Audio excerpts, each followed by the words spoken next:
Olá, queridos, a paz do Senhor Jesus Cristo, Deus os abençoe em mais essa oportunidade. Deus nos dê dom de discernimento, Deus, Ele possa, através do seu Espírito, nos trazer inspiração a todos nós, no nome do Senhor Jesus. Eu queria deixar dois textos de reflexão para os amados que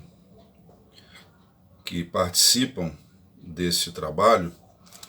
O primeiro em Provérbio, capítulo de número 18, versículo de número 17, onde lemos assim: o que primeiro apresenta o seu caso parece justo, até que vem outro e o examina. Tem traduções que dizem assim: o primeiro parece que tem razão, até que vem o segundo e conta o seu lado da história. E Atos capítulo 17, versículos 10 e 11, diz assim: assim que escureceu, os irmãos enviaram Paulo e Silas para Bereia. Tendo eles chegado lá, foram à sinagoga dos judeus.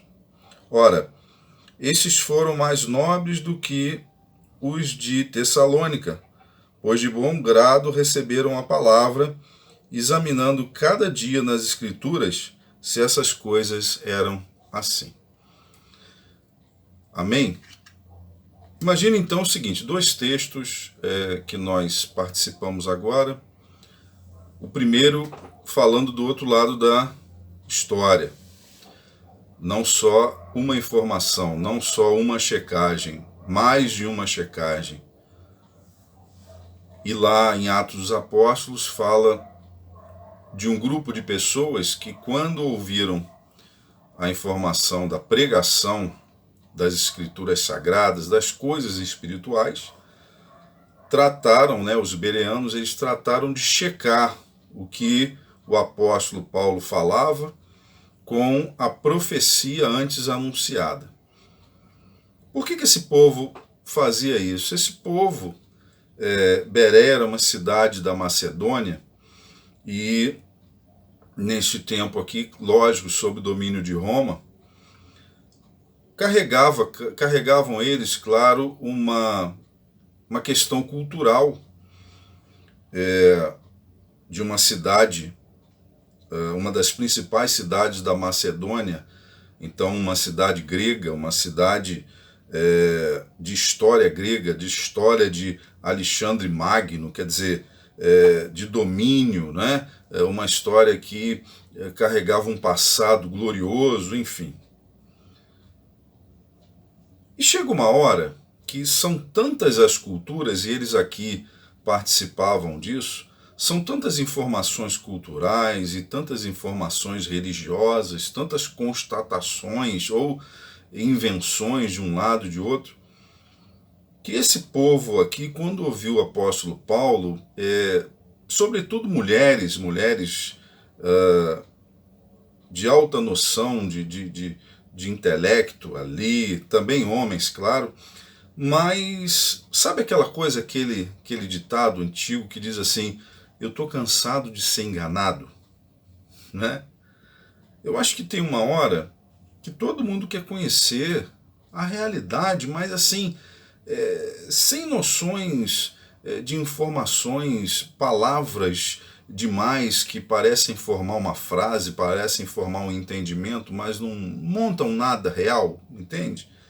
Então parece que esse grupo aqui era assim, Paulo falava, o apóstolo Paulo pregava, mas eles E onde é que está isso registrado? Porque se é profética a vinda do Salvador Jesus Cristo, onde é que está registrado? E Paulo, claro, mostrava. Isso era muito interessante, continua sendo muito interessante, que as pessoas queiram deixar de ouvir somente uma posição, como foi lido lá em Provérbio. Tem que ouvir os dois lados, tem que ouvir mais de um lado. É assim que se consegue formar uma opinião. Tem que se checar o histórico, as fontes, para não se ver, né? Existem muitas pessoas que se veem seguindo outras pessoas e não tem muitas das vezes nada a ver com a informação de Deus, as coisas de Deus. E vão se apegando a seres humanos, a informações humanas, seja através de um líder de uma religião, líder de outra. E muitas das vezes aquilo que está sendo dito não tem base real nas próprias escrituras sagradas. Ou seja, no próprio manual, não é? Existe contradição acerca daquilo que o ser humano está dizendo. Então isso é um perigo, porque a pessoa começa a formatar o seu entendimento em cima de um erro. E claro, ela vai seguir errante. E muitas das vezes ela vai trazer para si própria mais problema. Ao invés de estar buscando uma solução, está acumulando na sua vida mais problema. Então, por isso que diz aqui sobre os bereanos, essa capacidade que eles tinham, né, cultural, de irem atrás da informação minuciosa, que significa estudarem o que está sendo dito, analisar, avaliar o que está sendo dito. Tem cabimento? Está fechando com a informação anterior? Tem cabimento real? Não tem? Ora, então se não tem, falar alto, falar muito, falar bonito, pode não querer dizer nada, pode ser, na verdade, um engodo, uma enrolação. E nós sabemos que o ser humano, ele tem muito dessas coisas. Muitas são as pessoas que, se estão numa posição de quem deveria ensinar, e se não sabem ensinar, quando recebem uma pergunta de alguma coisa, se não souberem a resposta, não tem coragem de dizer assim, olha, eu não sei, isso aí realmente eu tenho dúvida em relação a isso, eu prefiro não opinar, eu prefiro me informar melhor. Tem muita gente, infelizmente, que inventa uma resposta. E com essa resposta errada, absorvida, existem muitas pessoas, legiões de pessoas seguindo aí, fazendo coisas que não têm cabimento com a realidade das escrituras sagradas. Então é preciso, primeiro, conforme o provérbio, não ouvir um lado só, ouvir mais de um lado. Isso é ter o quê? Percepção. Isso é, de fato, avaliar para chegar a um entendimento do que se passa. E como os cristãos de Bereia, olha, eu quero checar isso que você está falando, você está baseado onde? Deixa eu ver o contexto do que você está falando, para eu entender da mesma forma como você está expondo. Não é somente a pessoa está falando e eu estar absorvendo. Tem muita gente falando coisa que não tem nada a ver, que não bate, que não leva a pessoa para a direção segura da luz de Deus para a sua vida, entende? Então é preciso estar muito atento, é preciso averiguar e até investigar com base nas escrituras sagradas. Veja que os crentes, os cristãos de Bereia, eles tinham essa prática muito importante e que os conduziram, então, para um entendimento real das escrituras sagradas. Faça isso também, comece a avaliar, a buscar entender as coisas de Deus, se aprofundando no conhecimento das escrituras sagradas, porque nem tudo que é falado tem a ver com as escrituras. Nem tudo que é proferido é profecia, entende? E as pessoas vão se acumulando de coisas que não as levam a lugar nenhum. Eu vou te dar um exemplo que colabora muito com essa informação.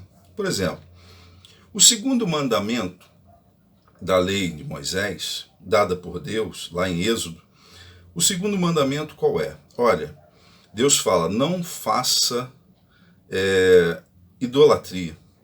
Não façam para vocês nenhuma referência de imagem de escultura. Deus proíbe, Deus fala, eu não quero isso, não façam. Né? Aí algumas pessoas falam, isso está no Antigo Testamento, na época de Moisés, Deus falou, não faça. Lá em Atos dos Apóstolos existe um momento que há uma conversa, ali, uma polêmica, se aquelas pessoas que não são dos judeus, dos hebreus, se tem que precisa haver circuncisão, guardar algumas coisas que os judeus guardavam como ato ritualístico. E depois de uma discussão, de uma conversa, vem então uma posição segura e espiritual de Tiago.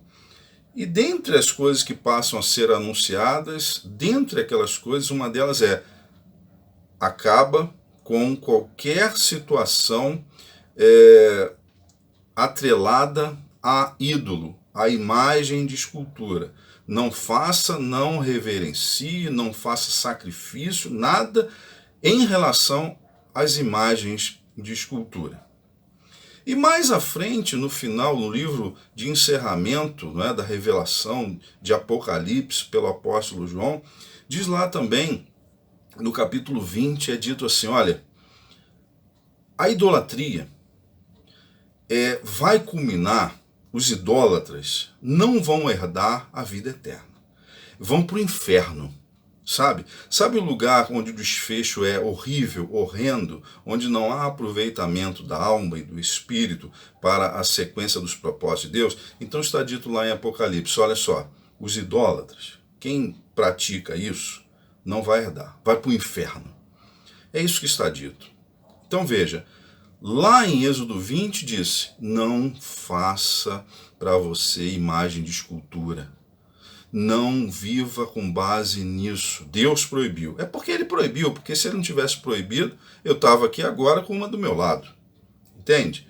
Não é ato de religiosidade. É o que Deus disse lá e que, se analisando, você vai ver que Deus continua numa sequência conscientizando que isso ele não quer.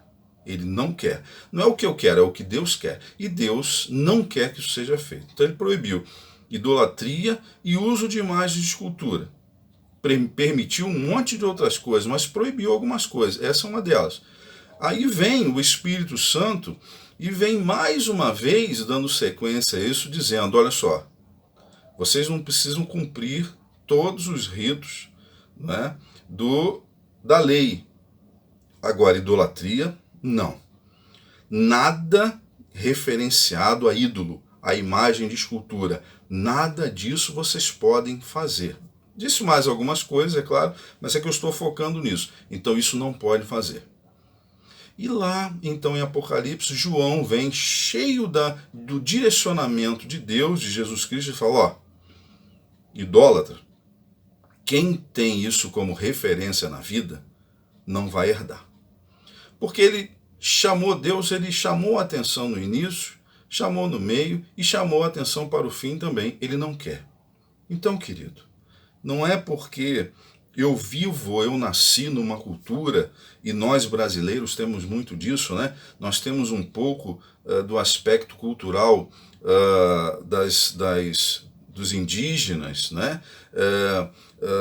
das pessoas que vieram, os afros, os africanos que vieram, os portugueses que vieram para cá. Então nós temos um misto, uma miscigenação muito grande, sobretudo cultural também.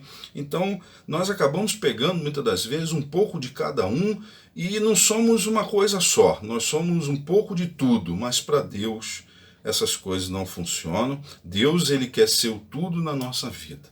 Então, veja o seguinte, rompe com a cultura, rompe com o aspecto cultural e comece a buscar discernimento naquilo que é a orientação de Deus e pare de fazer, pare de se apoiar naquilo que Deus não quer e proíbe que o ser humano, sobretudo aqueles que querem estar com ele não quer que se apoiem em certas coisas. Então, criemos discernimento, entendimento, não ouvindo só um lado, não indo só para um lado, mas analisando as coisas, avaliando as coisas e tomando uma conclusão, tirando uma conclusão de tudo isso que está dito, para caminharmos de fato para a vida eterna e não para o inferno. Então avalie em nome do Senhor Jesus, tudo bem? Não fique preso, porque eu herdei isso, a minha mãe fazia isso, a minha avó fazia isso, né? A minha família fazia assim, então eu herdei isso culturalmente. Olha os bereanos, não tinham nada a ver com os hebreus, né? Eles tinham tudo a ver com a Macedônia, com o império de Alexandre Magno, mas pararam, foram inteligentes e avaliaram as coisas para tomarem a decisão certa e não ficarem indo pela cabeça dos outros. Eles não estavam querendo ir pela cabeça de Paulo, eles quiseram analisar o que Paulo falava e aí chegaram a um só entendimento. Paulo está falando a verdade de Deus. Que Deus nos abençoe, Deus te abençoe mais esta oportunidade e se livre daquilo que é cultural, mas não é da vontade de Deus. Certamente o Senhor vai estar cada dia mais presente na sua vida e na vida da sua família. Deus te abençoe em nome de Jesus e joga fora toda espécie de imagem, de escultura que você tiver, porque isso não é bom para a sua vida, não é bom para a sua casa, não é bom para a sua família. E veja que eu não estou falando de religião, eu estou falando das Escrituras Sagradas. Deus te abençoe, fique na paz.